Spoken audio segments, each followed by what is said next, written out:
Radhe Radhe friends, आप सभी का मेरे चैनल में स्वागत है।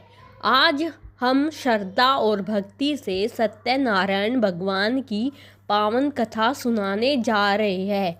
जोर से बोलियो सत्यनारायण भगवान की जय।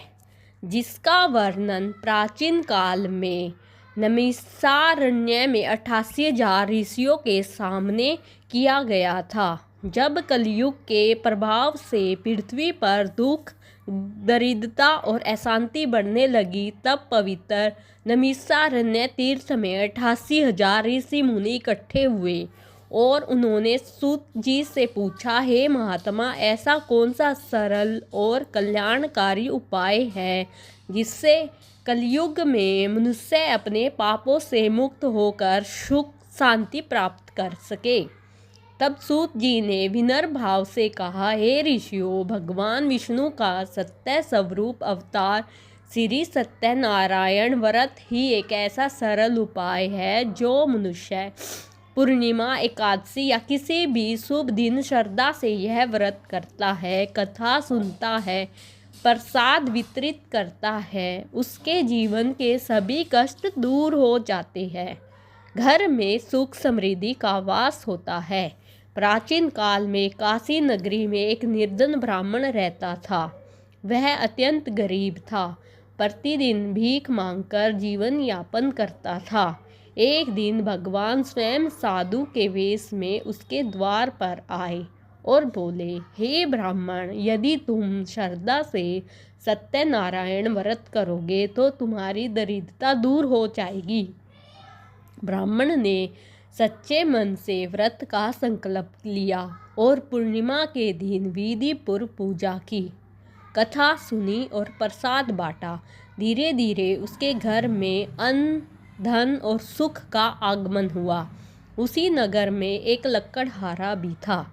उसने ब्राह्मण से इस व्रत की महिमा सुनी और निश्चय किया कि वह भी यह व्रत करेगा। उस दिन उसे लकड़ी के 2 गुने मूल्य मिले। खुश होकर उसने भी श्रद्धा से व्रत किया और उसका जीवन भी सुखमय हो गया। कुछ समय बाद एक धनी व्यापारी ने संतान प्राप्ति के लिए सत्यनारायण व्रत का संकल्प लिया। भगवान की कृपा से उसके घर भी एक सुंदर कन्या का जन्म हुआ। समय बीत जाने के बाद वह अपनी प्रतिज्ञा भूल गया। धीरे धीरे उसके व्यापार में हानि होने लगी, धन नष्ट हो गया, उसे कारागार में डाल दिया गया। अंधकार में कारागार में उसे अपनी भूल का स्मरण हुआ। उसने मन ही मन में भगवान से क्षमा मांगी और व्रत करने का निश्चय किया। जैसे ही उसने सच्चे मन से व्रत किया, भगवान की कृपा से वह बंधन से मुक्त हो गया और उसका सारा धन वापसी मिल गया। एक बार उसकी पुत्री ने अज्ञानवश प्रसाद का अनादर किया, जिससे पुनः परिवार पर संकट आ गया।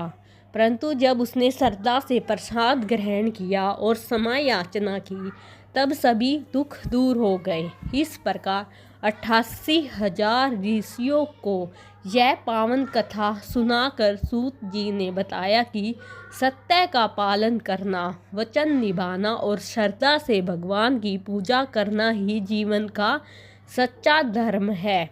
जो मनुष्य सच्चे मन से सत्यनारायण व्रत कथा का स्मरण करता है, उसके जीवन में सुख, शांति, समृद्धि और अंत में मोक्ष की प्राप्ति होती है।